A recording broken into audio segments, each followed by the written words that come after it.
Welcome to Fight Kings. Burns Malott UFC Fight Night is here. And we're going to see, man, is Gilbert Burns done? He's 40 years old, 4 losses in a row. How do you get a main event? Do you got an answer for that, or do you not know either? Because he almost won the championship in... What year was that? I think I was still in high school back then. Yeah, but he like knocked Usman down. He was this close to being a champion. He's a killer, man. And he's going to be a fight night. We'll talk about that fight first, least. Malott and Burns. Let's How is Gilbert Burns a minus 600 underdog, or plus 600 underdog? See, I don't know about the Vegas. I don't look at the odds, but I guess him losing streak versus a winning streak. But, dude, hit the competition. Speaking of competition, Marias, Bilal Muhammad, Sean Brady, JDM, all top, I think 3 guys, top 4 guys. Yeah, all in the top 5. So you're going in there with killers. Malott, on the other hand, he beat Kevin Holland by kicking him in the nuts 4 or 5 times. Yeah. Holland said he couldn't even walk the next day because, I mean, you can't even fight after that. So who even knows if you're beating Kevin Holland? It's got an asterisk. And ever since the last time UFC visited Canada, Mike Malott, supposed to be this rising star, supposed to be the next GSP. Too much pressure. They were hyping him up the whole card and during the prelims of that, building up to a fight. He was fighting Neil Magny. Neil Magny destroyed that guy. Yeah. And I love some Neil Magny. He's a vet. Uh-huh. But Gilbert Burns isn't losing to Neil Magny, ever. We seen that. They got the common component. And it's just the fact that ever since that, I'm not a believer in him at all. I don't care what the odds say. Gilbert Burns is knocking him out. Yeah. I think he's gonna. I hope he's focused on taking him down and tapping him. Get back to the old Gilbert. I think he fell in love too much with his hands and getting knockouts. And he's been scared lately, man. Versus Marias, he didn't want none, and I don't blame him. Timeout. Morales. Yeah. I think he's a heavyweight. Yeah. I mean, he's plus 205 pounds. So he did get knocked out bad on that one, and I follow Burns, and he said that he ended up like Joanna after that fight with the mega mind and all that head swelling after that. I mean, I don't blame him for getting knocked out. I mean, Marias is gonna knock out anybody in that division, maybe. But Burns, it's the fact that Burns was scared and he's just showing fear. Whereas when we seen him against Khamzat Chimaev, the most killer in the whole UFC, there was no fear. Yeah. So it's just, are we gonna see him being one of the best on the ground, man? I mean. Coming off all these losses, I think he should take down Oliveira. Just go back. He just seen Oliveira, dominate. No more. And he's got coaches, and I hope them coaches are like, man, let's go to you're a world champion at jiu-jitsu. Let's just teach you the takedown. Khamzat Chimaev wants nothing to do with you on the ground. Yeah, he's the only one that hung with Chimaev so far. Yeah, and then Mike Malott has no ground game. I mean, Neil Magny pounded his head in on the ground for 15 minutes and then finished. Well, I think it was a little different. I think he was having his way with Holland. He gassed, and Holland, I'm sorry, not Holland, but Magny.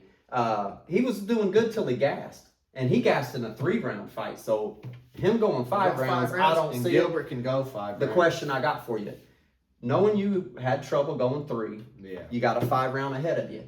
Do you say, I'm not worried about cardio, I'm going to go take him out? Or do you rest the first round, take it easy, and then that might be your downfall? Burns will get you if you take it too easy. Yeah, I think you got to come over there, try to take Gilbert out. He's been help with his cardio. Last couple. Yeah. And you just got to try to take him out because I think the longer the fight goes, Gilbert gets more comfortable. Yeah. He's going to start taking you down and start opening up more.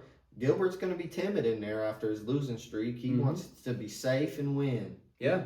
I mean, and then back to their common opponent. You just said it. He lost to Magny in the 3rd round. Oh, Burns took Magny out in the 1st round. Yeah. Finished him.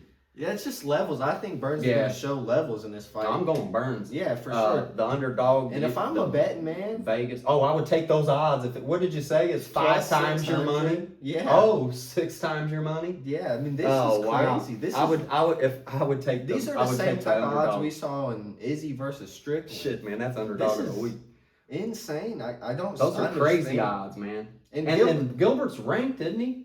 I'm not sure about the rankings. I think he's ranked top 10 or 11 or 12. He should be. He's only lost to the top 5. But Malott just, A lot of pressure, man. We talked about it all the time when we got someone at home fighting. The last time he fought in Canada. Yeah, does it add pressure, or do you get motivation. And Burns, you got your back against the wall, dude. If you lose 5, you're done. You said it's okay. You lost some to the top 5. I said it's okay because Morales is a heavyweight fighter. He's plus 205.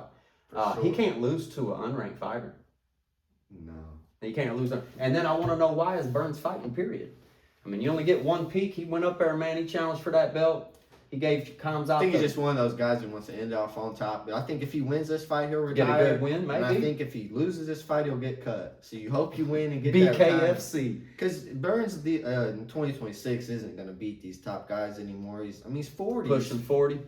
Once you're in the lower weight you talked a lot of classes, crazy about them old heads last week on Old Cub. And man, watching the video back, I didn't even get you back on that too good. You over here, he's washed up. He's almost 40 this, 40 that. Boy, he's sure that old man got it done. I hope Gilbert gets it done, man. Yeah, I hope Gilbert gets it done. Oh, man, let's go with the old man. I don't like Malott because you're trying to force feed to us that he quit the UFC for a little while and then came back. So you're over here. He's the next GSP, they're saying, the whole night. And then you get whooped by Neil Magny, and I love me some Neil Magny. Neil Magny he wouldn't beat no GSP. No. And he wouldn't beat Burns. So speaking of Malott, he couldn't beat the he wouldn't beat Marias. He's not going to beat the fighters that Gilbert Burns fought, and he ain't going to hang with the ones that he got whooped by. Yeah. I mean, he's hanging with Chimaev, getting in the ring and locking the door with Malott. You're not dropping Usman. You're not beating JDM. You dropped Usman for the belt, and you were this far away. Not to mention, Gilbert Burns was winning that JDM fight until he got kneed down the middle. Yeah. And I remember that fight. I think you might have got me on that one. I think I might have took Burns on that one. I think you did. And I was happy. I remember being happy. You got him down. He was doing so well. Ground game, dominating about 12 minutes, then stand up, knee, knockout. Yeah. And it's just been a downward spiral since then. So I got Gilbert. I got Gilbert with you, man. Let's root for him. For sure. All and right. then other than that, Charles Jourdain, man, my favorite fighter in the UFC. And he I'm gonna go like this. I'm gonna go like this when he says that, but go ahead. It's just ever since he Spartan kicked that guy, scream in his face. Yeah. I don't care if he loses. I remember the day you sent that to me on my phone. For you forever. You're straight up Spartan kicked him. You sent that to me. I remember. And I'm just a big fan of him. I mean, he's got some good wins. He's lost to some of the top guys. He's one of them guys that will whoop. You're gonna whoop any lower tiered guys, but once you get to that top, he went to the top in featherweight, lost to Gene Silva, guys like that, and then now he's moved to bantamweight. I think he should have stayed at featherweight, but he's fighting Kyler Phillips this weekend, so we'll see, man. I'm rooting for him. I'm rooting for him too. Little for different reasons. I did like his intro to the. I mean, he made a statement. The thing with him is Air Jordan. That last fight with the flying knee. Yeah. Oh, come on. He's a killer, man. Now, he started off as a light heavyweight at 155. A lightweight. So the reason I like him is a little different from the reason you like him. I like him because he ain't giving up, man. And like you said, he started off 155 at a little too much power. He got stabled at the 145, fought there for a good while, but he's not wanting to be one of them just jobbers. That's what I'm saying. He's going down to 135. It'll be his first fight this weekend, and he's gonna see. I'm gonna be a top 5 guy. I like that, and I think he can do it. I like that. He can be one of the higher up guys. I'm not saying he'll be a champ. I just like him not being a jobber at 45. He's like, man, let me take this a little more serious with the nutrition and that, and I want to make a run at this, dude. He's got skills. Yeah. Hell, on that flying knee, that was almost a walk-off KO, but he's like, okay, well now, threw that choke on him real quick. I'm a big fan of him, and I want to see a Spartan kick. He's got spunk, too. It's just sometimes, man, that power's just too much for him. I'm rooting for him. Other than that on the card, man, Jai Herbert, I mean, he's getting older, 37 years old, but, man, you're the guy who almost killed the pound-for-pound #1 guy. You had it like this. Yeah. So I'm hoping. Topuria, head kick. And he's fighting a guy, another newcomer like he did Topuria. He's coming off the Contender Series, and you're an underdog in this fight. Yeah. I want to see him make a statement. Because it makes my guy Ilya look even better every time he wins. If he starts killing, yeah. I'm a big fan of him. Yeah, that's we'll see if he's gonna get his name tossed around this week. They've been watching the last 2 or 3 fight nights. Whoever kills it, shows up, shows out. They're talked about for a week straight. And they've seen all these back-to-back cards just be killers. The problem I got is 3 new guys on the card, never has fought before, and then 3 are coming out of 9 Canadians. It's a 9 Canadians. Well, they're trying to stack it for the Canadians. Sure. To be fair, man, Canadians don't got a lot of talent. I'm just saying, also, with 3 dudes that's never fought in the UFC, they've been watching it on the path. Someone's going to come up. Dude, we're going to be come on this recap about 2 or 3 fighters we never heard of. Sure. We're going to take them from no name to new namer. And, hey, you're going to have to learn. We're not going to break down this whole card. We don't know a lot of these guys. I've never missed a card since the beginning of this whole UFC. But I don't know a lot of these guys, so we're going to have to learn about them together. Let's watch them together, see which one, a percentage of them will go to the top. We've seen some dudes from their beginnings. Another guy I do want to point out that's not a new namer for me is Thiago Moises.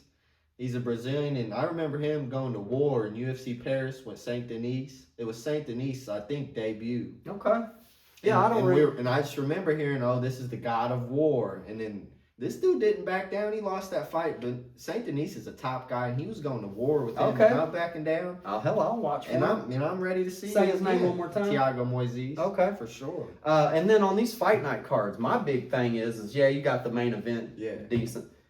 Whatever opens the main event's usually a real nice. That's going to be the second best fight on that card. How they line it up. Yeah, try to start it off. I just think last week we seen how easy it is to become a star. Josh Hockett shocked the world and flipped his whole life upside down last week. $200,000 bonus. And you know you're fighting next weekend. I'm gonna come make a statement. I'm gonna have a crazy post. What about these new guys? $25,000 just for a finish. Yeah. Bullshit. They're probably 10-10. They want that. They want that $100K. Yeah. $100K. And I'm ready. I want some new people to be fans of this week. I think we'll get a few at least. I mean, who's gonna make themselves a household name? I mean, every star's built off these no-name cards. Yeah. Fight it's King's like born. Izzy said, there's a new dog in the yard. You got to make a statement at one of these. Just like UFC did. fight now nights. You're on a pay-per-view next. And next thing you know, he's on the White House card. You could be on a big pay-per-view. Make a statement. And get that big old bonus. Yeah. I tell you what, come back and find us on the recap. We'll tell you about any kind of action that's worth it. If you miss the fights, we'll take care of you. Or if you just want to go down memory lane, we'll go right there with you. If you like what we're building here, subscribe, and we'll see you on the next one.